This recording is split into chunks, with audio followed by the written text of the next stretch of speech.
And so at about 3/50th of a second, 100 ISO and f8 in manual mode. Now those settings are locked in, and what I can do is take a test shot. Nothing's really moving. I don't have to worry about things changing in the scene. And so I'll take a look at my histogram, and that actually, in this case, looks to be perfect. But I arrived in Rome on this trip, and the Trevi fountain is not looking the way it normally does. You can see in the background here, we've got lots of scaffolding essentially covering up all of the statuary of the fountain, and there's no water in the fountain at all.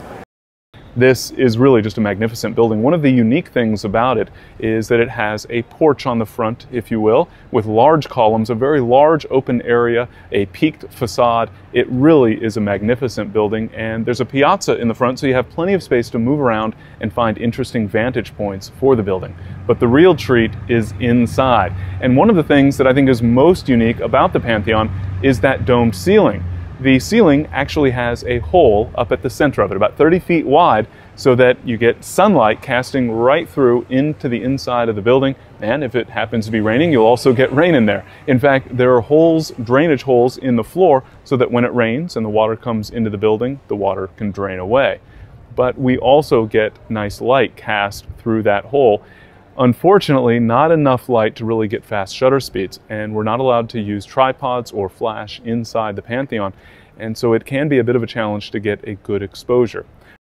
This doorway behind me might not look like much, but it actually holds the key, pun very much intended, to one of my favorite views in Rome, and you can probably understand then why we've got a crowd of people around the door.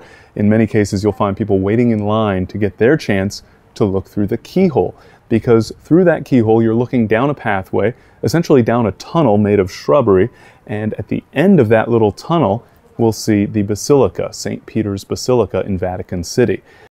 And you might miss out on some of the smaller details along the way. I was exploring Campo de' Fiori, for example, which is a wonderful little square with nice markets, but I wanted to find something a little more quaint, a little more interesting, so I wandered some of the many narrow cobbled streets here, and I found this wonderful door, a nice old door showing its weathered age here, an incredible lock mechanism, some very nice old nails, just really pretty cool looking. That actually looks to be overall pretty good. I've got a little bit of blown out highlight detail. Some of the lights illuminating the building are just causing a very bright area that's getting blown out. And so I'm going to adjust my shutter speed down to 1/4 of a second.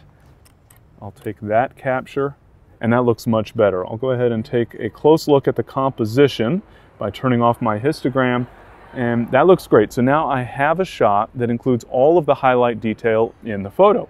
Now I just need to go through and adjust my shutter speeds. In this case, I'll go by 1-stop increments, capturing a series of photos. So I've already got that 1/4 second exposure, once again at f5.6 and 800 ISO. Now I'll capture my 1/2 second exposure, and then I will continue increasing the exposure time.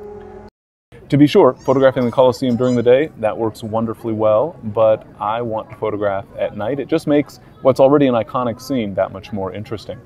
Now, we also have a road that passes right in front of the Coliseum, and in fact it circles about halfway around the Coliseum, but not too long ago this road was closed to all traffic except taxis and buses. And so there's not as much in the way of cars, but still buses do go by. And so in addition to capturing a night shot of the Coliseum itself, I want to capture some streaks of light going across with a taxi or a bus or even a couple of vehicles going by so that I can include those streaks in the frame. Now, in order to accomplish that, I'm getting down low, as you can see here, so that I have a nice low angle to the Coliseum, and any buses or taxis that pass by will do so right here at essentially camera level.